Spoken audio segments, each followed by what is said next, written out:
Sutra Operetta Part 3.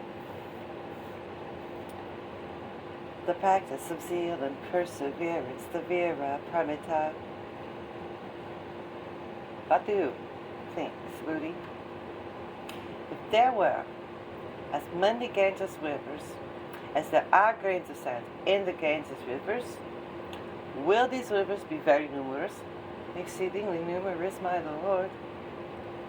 Supposing if there were these innumerable rivers, how numerable would their grains of sand be? And that's beauty. If a good and pious disciple, either man or woman, should bestow as alms an amount of even 7 treasures equal to those grains of sand, would the amount of that would accrue to him be a considerable blessing and merit? Very considerable merit, my Lord. Smoothie, if another disciple, after studying and observing even one stanza of this scripture, should explain it to others, his blessing and merit would be greater. Moreover, Smoothie, if any disciple in any place should teach even one stanza of this scripture, at that place would become sacred ground and would be held in reverence and would be enriched by the offerings of God's deva spirits as though it were a sacred pagoda or temple. How much more sacred would the place become if the disciples studied and observed this whole scripture? Most assured. So good. Such a disciple would succeed in the attainment of Ananatara Samyaka Sambodhi, and the place where the scriptures is reversed will be like an altar consecrated to Buddha or to one of his honored disciples. And the Lord Buddha continued, Sputi, should there be any good and pious disciple, man or woman, who in his zeal to practice charity is willing to sacrifice his life in the morning, or at noontide, or in the evening, on as many occasions as there are grains of sand in the rivers of Ganges, even if these occasions recur for 100,000 married couples, would his blessing and merit be great? It would be great indeed, Lord Buddha. Supposing Booty, another disciple, should observe and study the scripture in pure faith, his blessing and merit would be greater.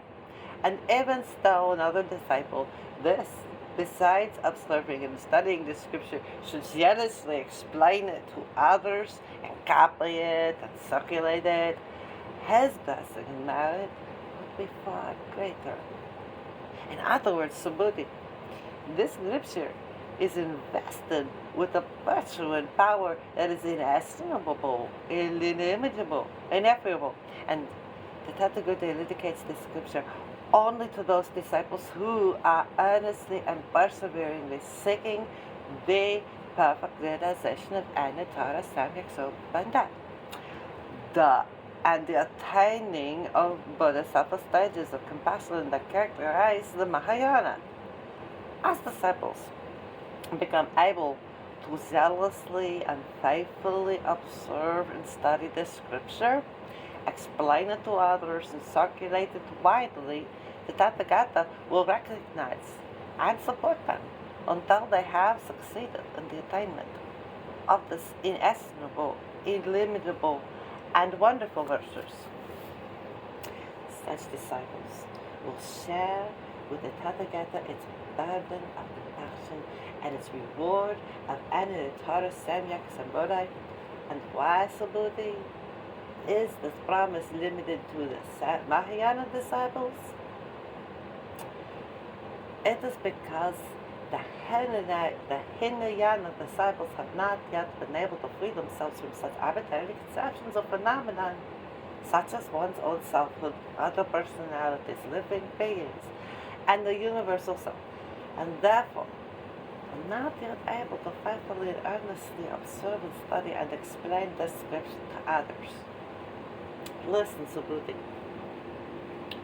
Wherever this scripture shall be observed and studied and explained, that place will become sacred ground to all, to which countless devas and angels will bring offerings. Such places, however humble they may be, will be reverenced as though they were famous temples and pagodas, to which countless pilgrims will come to offer worship and incense. For them, the devas and angels will hover like a cloud and will sprinkle upon them an offering of celestial flowers. Practice of tranquility, the Dhyana Paramita. Ben Subhuti inquired of the Lord Buddha, saying, supposing a good, pious disciple, either man or woman, having begun the practice of attaining Anattara Samyak Bodhi, should still find his mind disturbed, how is he to keep his mind tranquil? How is he to wholly subdue his wandering thoughts and craving desires? Lord Buddha replied, Subhuti, any good, pious disciple who undertakes the practice of concentrating his mind in an effort to realize Anattara Samyak Bodhi should cherish only one thought, namely, when I attain this highest perfect wisdom, I shall deliver all sentient beings into eternal peace of nirvana. If this purpose and vow is sincere, these sentient beings are already delivered. And yet, Subhuti, if their full truth is realized, one would know that not a single sentient being has ever been delivered. And why, Subhuti? Because if the Bodhisattva Mahasattva had kept in his mind any such arbitrary conceptions as oneself, other selves, living beings, or universal self, they could not be called Bodhisattva Mahasattva. And what does this mean? Subhuti. It means that there are no sentient beings to be delivered, and there is no selfhood that can begin the practice of seeking to attain Anattara Samyak Bodhi. What do you think, Subhuti? Well, that the Tathagata was with the Buddha depth in character.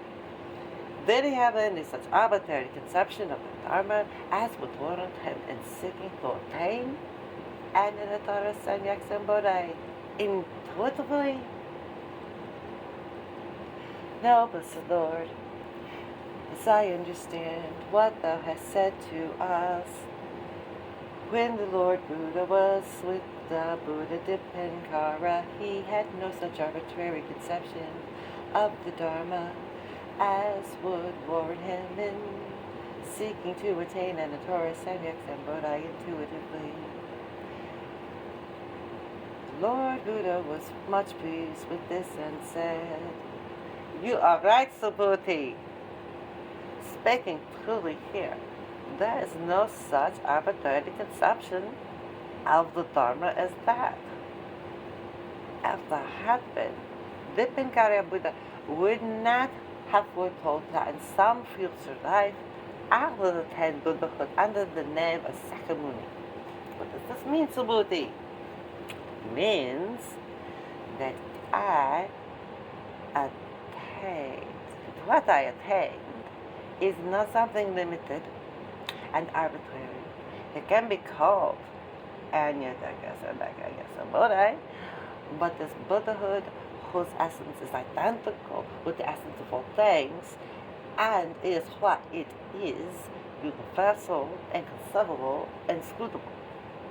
Supposing, Subhuti, there should still be a disciple who asserts that the Tathagata had some ideas about Dharma that warranted him in seeking to attain Anattara Samyak Bodhi.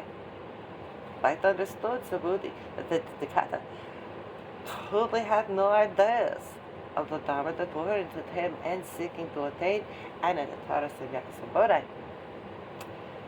The Lord Buddha emphasized this by saying, Buddhi, the Buddhahood to which the Tathagata attained is both the same as Ananatara Samyak Sambodhi, and it is not the same.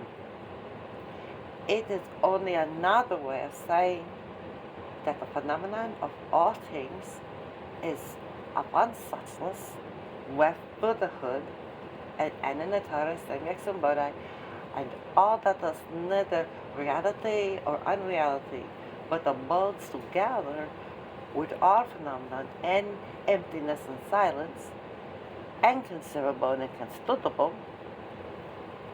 So, Buddhi, that is why I say that the Dharma of all things can never be embraced within any arbitrary conception of phenomena, however universal that conception may be. That is why it is called the Dharma, and why there is no such thing as the Dharma.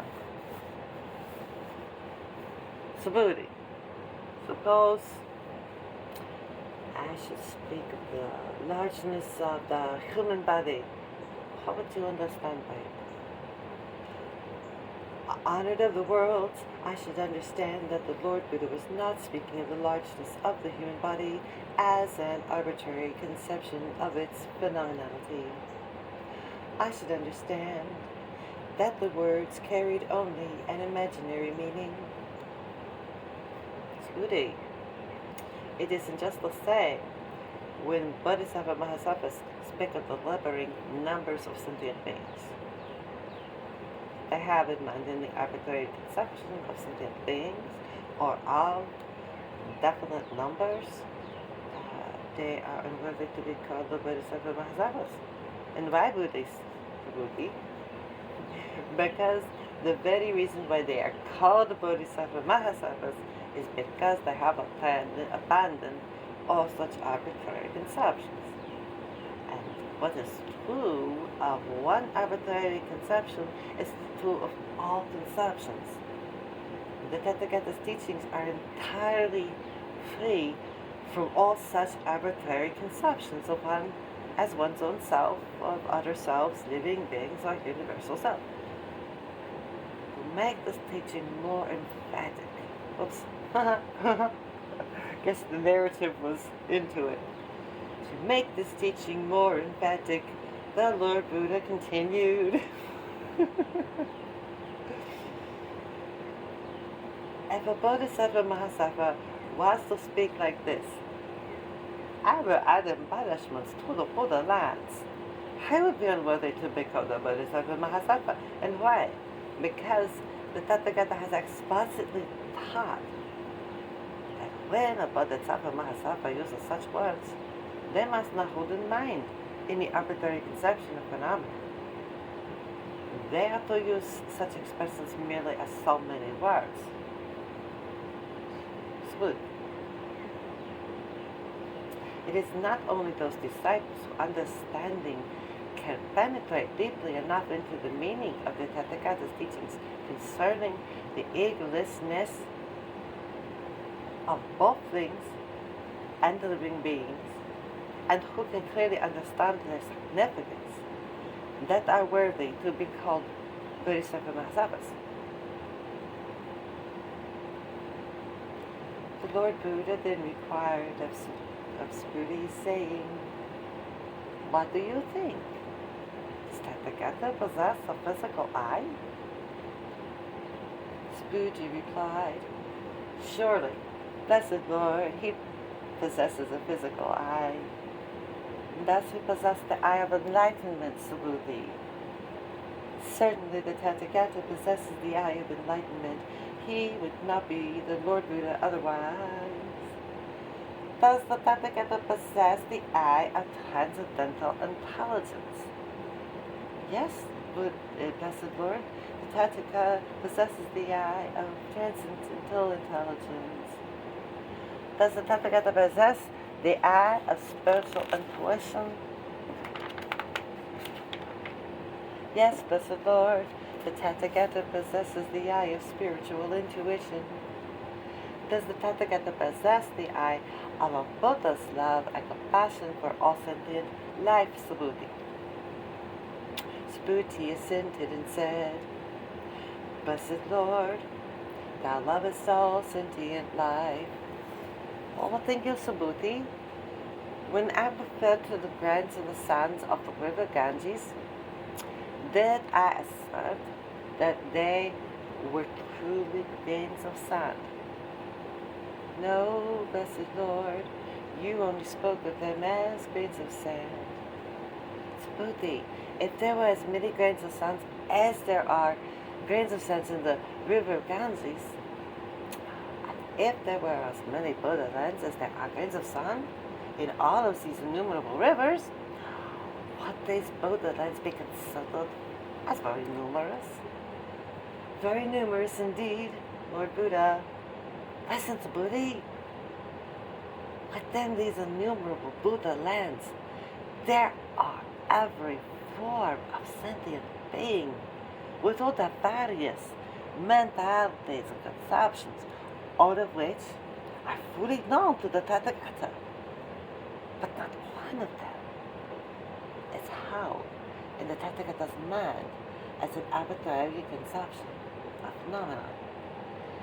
They're merely thought of. Not one of this vast accumulation of conceptions from beginning of time to the present and into the never-ending future, not one of them is graspable.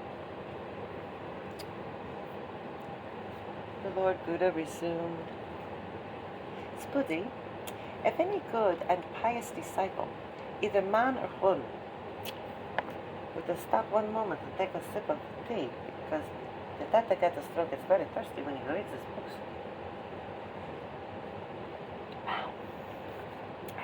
Now, so we get back.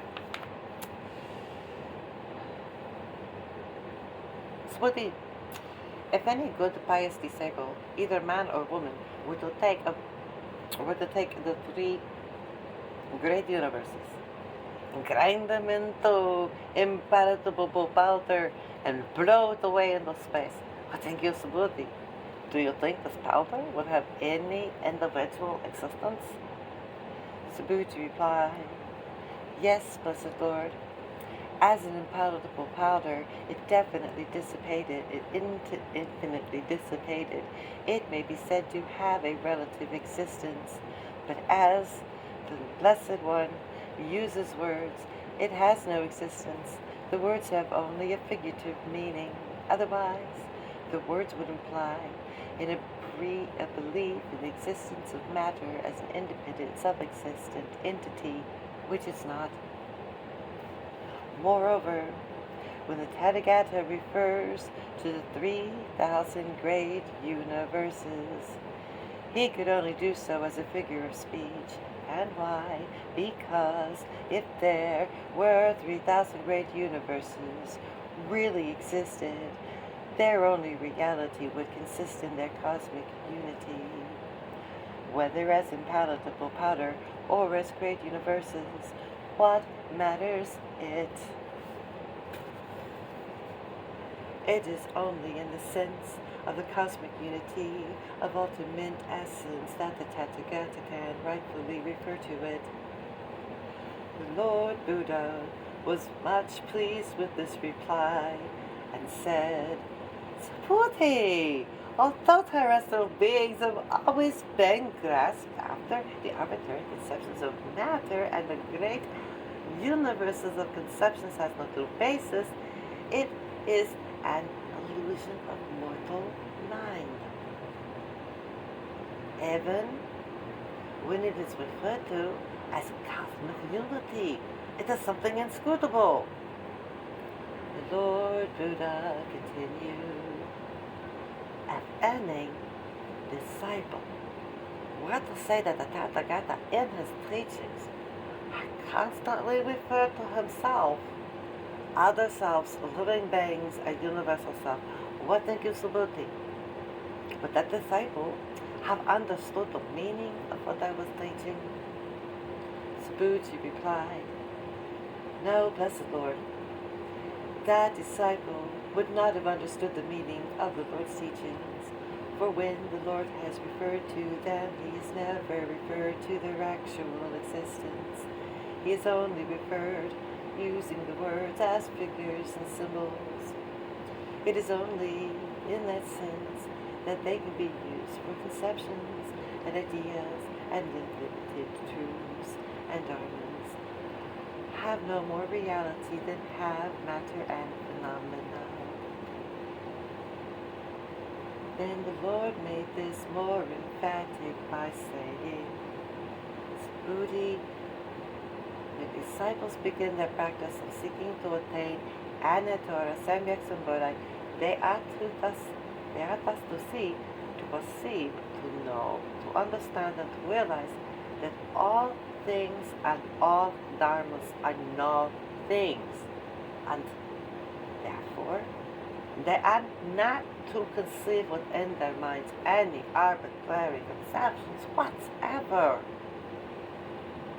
The Lord Buddha continued, Buddhi, if any disciple bestowed upon the Tathagata as alms an abundance of the seven pleasures sufficient to fill the innumerable and illimitable worlds, and if another disciple, a good and pious man or woman, in his practice of seeking to attain Anattatora Samyaka Sambodhi, should earnestly and faithfully observe and study even one single stanza of this scripture and explain it to others, the accumulated blessing and merit of that latter disciple would be relatively greater. Buddhi, how is it possible to explain this scripture to others without holding in mind any arbitrary conception of things and phenomena and dharmas? It can only be done, Subhuti, by keeping the mind in perfect tranquility, and then selfless oneness with the suchness. That is Tathagatahood. And why? Because all the mind's arbitrary conceptions of matter, phenomenon, and of all conditioning factors, and all conceptions and ideas relating thereto are like a dream, a phantasm, a bubble, or shadow, effervescent dew, the lightning's flash. Every true disciple should thus look upon all phenomena and upon all activities of the mind, and keep his mind empty and selfless and tranquil. Okay, that is in part 1.